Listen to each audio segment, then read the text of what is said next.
Hello again, fellow Koopa curb stompers. Koopas! I'm a little under the weather while recording this, but I gotta get this slop out. I think the statement of this movie being literal key jingling is a really common statement. Like, are we even surprised? No! Like, even the skit channels are joining in on dunking on this film's rushed and non-existent plot. Even the chuds, too. He stole my title! So why the hell is your Enclave-loving Fallout 76 addict Chudlet even talking about this movie? Well, did he even look at Zitter on March 26, 2026? Good luck. Oh my god! It's Starfox. My dick hurts!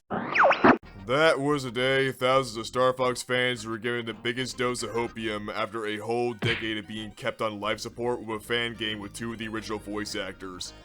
No shade to Event Horizon.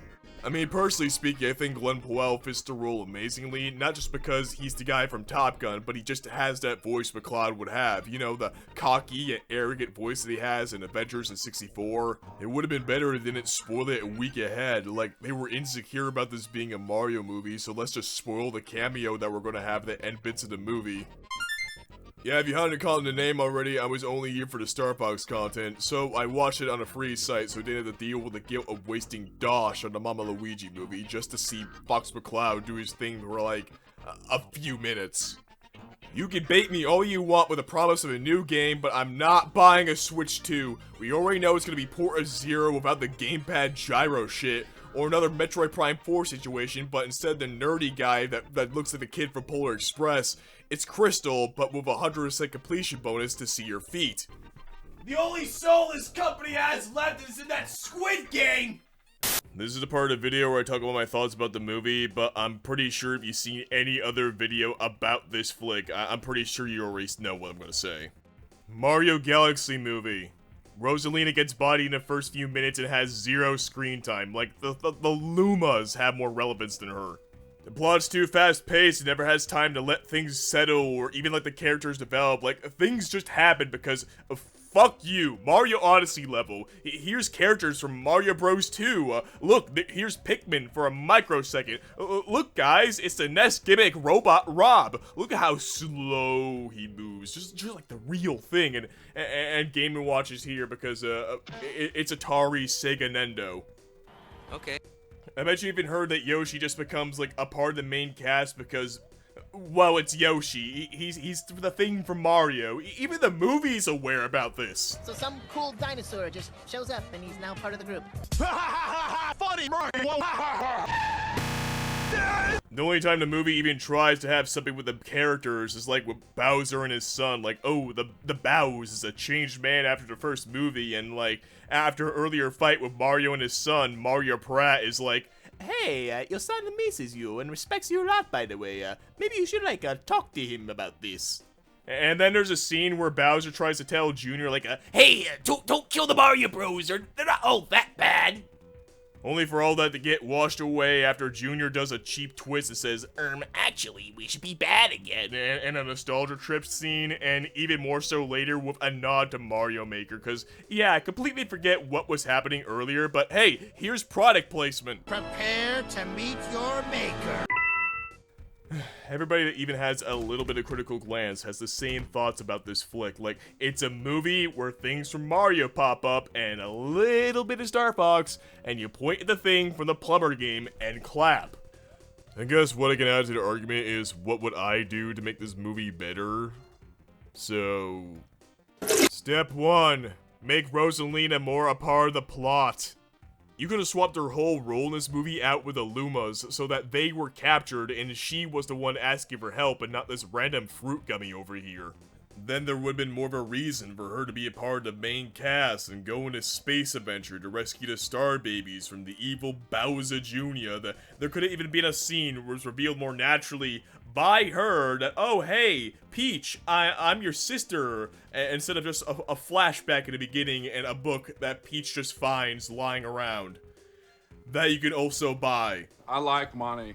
2, you should have focused on the characters instead of cramming in so much references, or at least the Bowser trying to be a good guy subplot. Maybe have a scene in the later bits where Junior gets his ass handed to him and then Bowser gets pissed off at Mario, blah-de-blah. After all I did for you earlier, you hurt my son! Then, cue the reference to the game and, blah, blah, blah.